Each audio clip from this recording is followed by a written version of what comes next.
Assalamualaikum and a very good day to our honorable sir and audience. My name is Muhammad Harits as your moderator.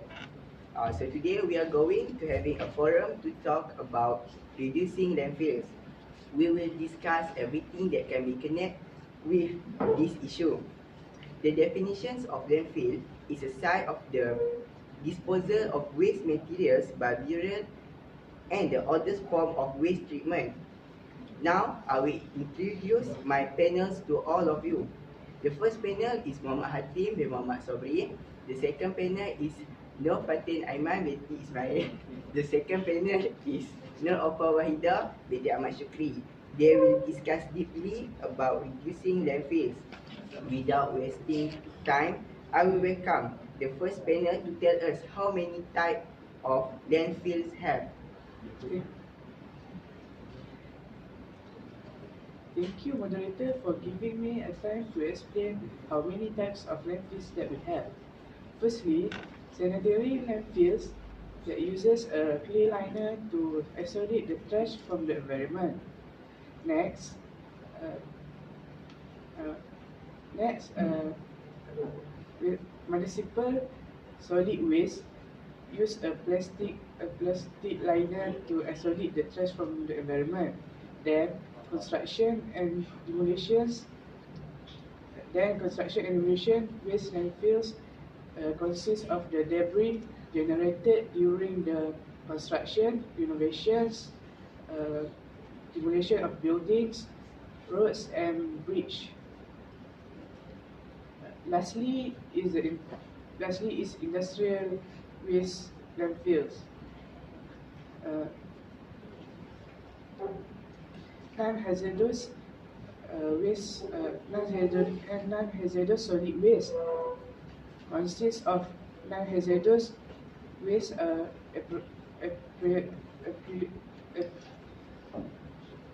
associated with manufacturing and other industrial activities. Thanks for your explanation, Hateem.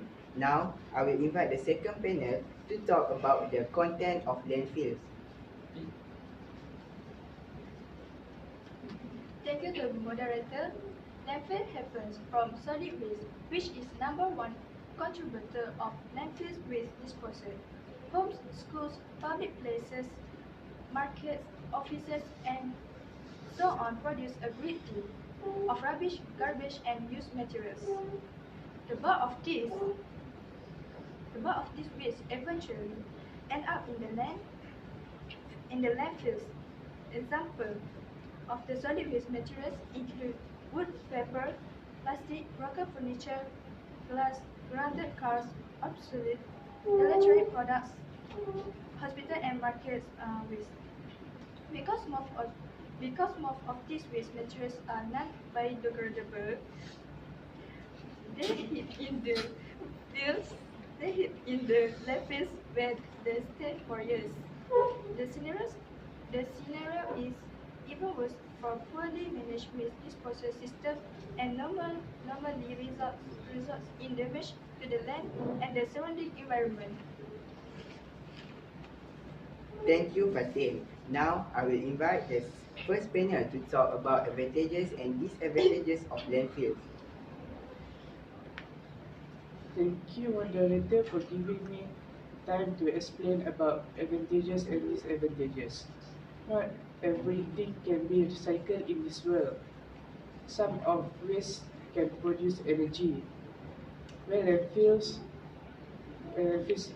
sites are closed and become flat, you often a lot of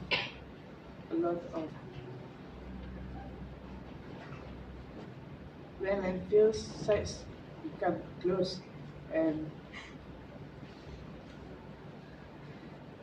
when landfill sites are closed and become flat, you often a lot of wildlife grow on top. Many of them become wildlife reserve,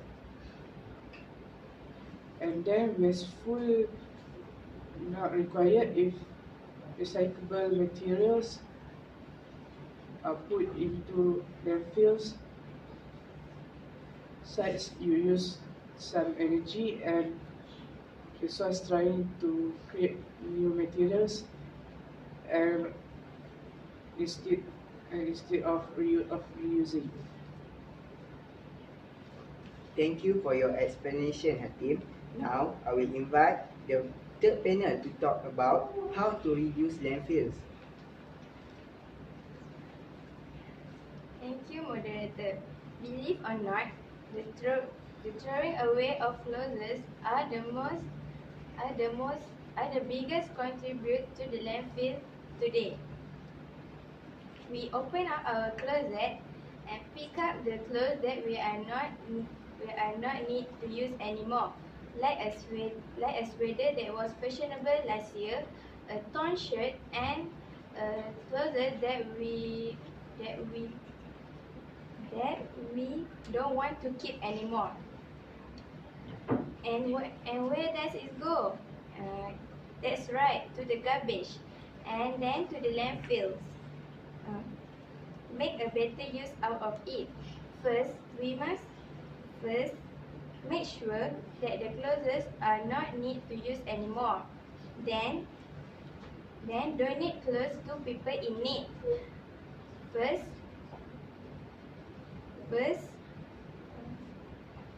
Goodwill store, put it to the Goodwill store or to a sale in your garage.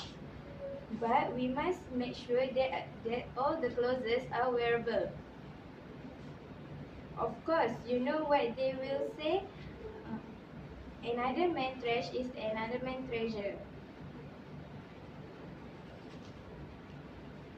I do agree with your opinion, Aufa.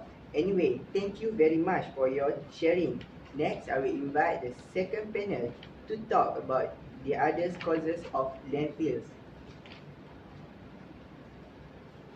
Thank you. The causes of landfills is urbanization and population growth. Increases urbanization and population growth rate is considerably accountable for the increased number of landfills across the world. With the increase of population and urban growth, the demand for manufactured products and material increases.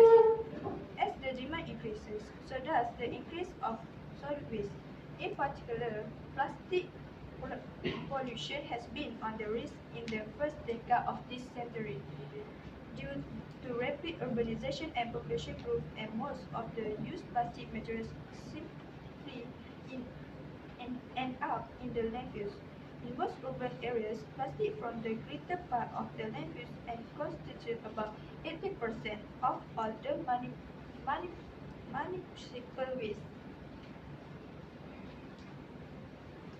We know that increasing landfill is because of urbanization and population growth. So, what is the other solution to decrease this problem? The next way to reducing landfill is boycott plastic bottles. Many people throw plastic water bottles today, every day. Don't become one of those people. You save a load of money by switching to a glass bottles.